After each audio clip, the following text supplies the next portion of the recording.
When buying a home, there's one decision that could, if made incorrectly, potentially make or break your home buying experience and cost you tons of money and a lot of stress. And that is choosing the wrong agent for you. And so today we're going to talk about 5 red flags when choosing a real estate agent so you can take that stress off your plate and save yourself some money while you're at it. Let's get into it. The first red flag when choosing an agent is the agent that is not good at communication. You think this would be a basic thing, like answering texts, phone calls, emails in a prompt manner. But for some reason, a lot of people can't do this. And this is a huge red flag because their communication style is not going to get better as the transaction progresses forward. If anything, it's going to get worse. They're going to ghost you. Something's going to happen. They're just not going to be there for you. And you don't want to be sitting there, sending a text and then just praying that they answer your requests or give you the information that you need.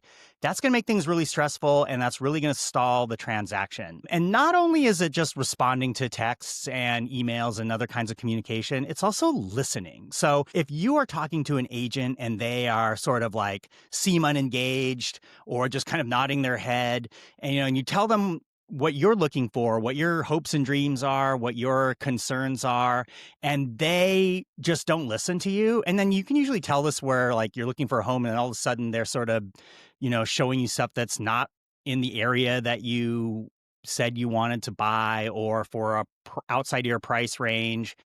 And, sometimes it's necessary to expand that search or to kind of get out of your comfort zone or what you think you like. But if they're consistently just not listening to what you want, like I want a primary bedroom on the ground floor, and then they're not showing that to you or they're not making that a priority, I mean, that's a huge red flag. But I think in the beginning, if they're not communicating with you clearly, effectively, and in a timely manner, this is a big red flag that you should look out for. The next red flag when choosing a real estate agent is going to be sort of the bait and switch agent. A lot of these agents that you see their face on bus benches, they seem to be everywhere. They're on your social media feed. They got these really big organizations. They will come to your home. You will be like, wow, a celebrity's in my house, and they talk to you. Everything seems great. And then when it's time to look at a home or it's time to market your home or sell your home or do anything, they all of a sudden they introduce you to like Nancy. Like Nancy's going to be showing you homes today. And it's like, who's Nancy? I didn't sign up for this. And they pass you off onto their staff, and you didn't sign up for that. So I want you to make sure that if you are hiring an agent, that agent is going to be the one that is going to be working with you, not their assistant, not their partner agent. It's going to be them, because when you hire an agent, you want that agent to be the one who is conducting business for you, who is the point of contact. Now, everybody has certain team members, sort of like a transaction coordinator, who are going to speed things along, but that should all be made transparent at the beginning of when you meet them. Like they're very upfront about who's going to be handling what. So there's no surprises, and they're not handing you off onto somebody that you don't know. The bait and switch can also look like they promise the world as far as what they're going to do. They're going to hold open houses. They're going to do all this social media marketing. They're going to do this. They're going to do that. And then when it gets down to it, you find that they've just posted your home on the MLS and just left it. I mean, they're not actively promoting your home. So that is a form of bait and switch where they have promised something and they're not delivering that. And so you need to ask about what they're going to provide, and then how are they going to prove to you that they did said thing. So they're not doing this bait and switch thing, because that happens fairly frequently, and it is a red flag. The next red flag when hiring an agent is the yes man or the yes woman. So this is somebody who comes in, they appear to have all the answers, but it's we're going to sell your home for $40,000 over asking. We're going to sell it in 5 days. It seems too good to be true, and they're just yes, yes, yes. There's no pushback. There's no realism brought to the table, and there's no data. So if you're not If your agent isn't bringing data to back up how much they're going to list your home for, or what homes cost in this area, how long a home can expect to be on the market, then that's just pie in the sky, reaching for things, hoping and praying that things are going to work out. And look, the yes man or the yes woman, they sound great. They look great. They promise you the world, and then all of a sudden you get into 2 weeks later and they want to do a price reduction, and then they want to do another price reduction because they told you what you wanted to hear. There wasn't any pushback, there wasn't any data brought to the table, and so they told you what you wanted to hear, and then all of a sudden you're looking at price reductions. You're looking at homes that are costing more than they originally told you. They're looking at time on market that's longer than they promised.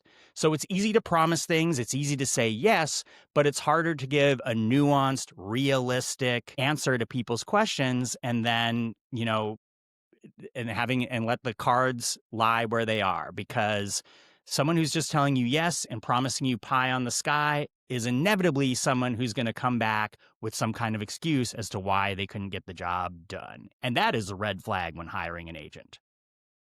The next red flag for hiring an agent is going to be, are they working for you or are they working for themselves? And this has the element of a commission-based structure, because if an agent is getting paid based on the commission, it's human nature to want to kind of push you towards a home that's more expensive, pressure you into buying a home that you might not necessarily want.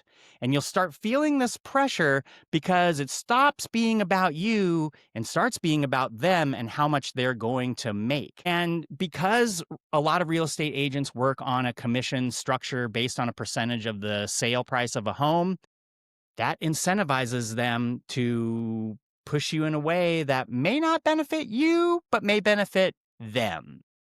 Which brings me to a great point, because if you're looking for a transparent, clear fee structure, I encourage you to go to dougvarinas.com and check out my flat rate fees. Now, these aren't discount fees. I'm not a discount broker. Those people just charge less of a percentage. I charge flat rate fees that enable you to save money and get what you want, not what I want.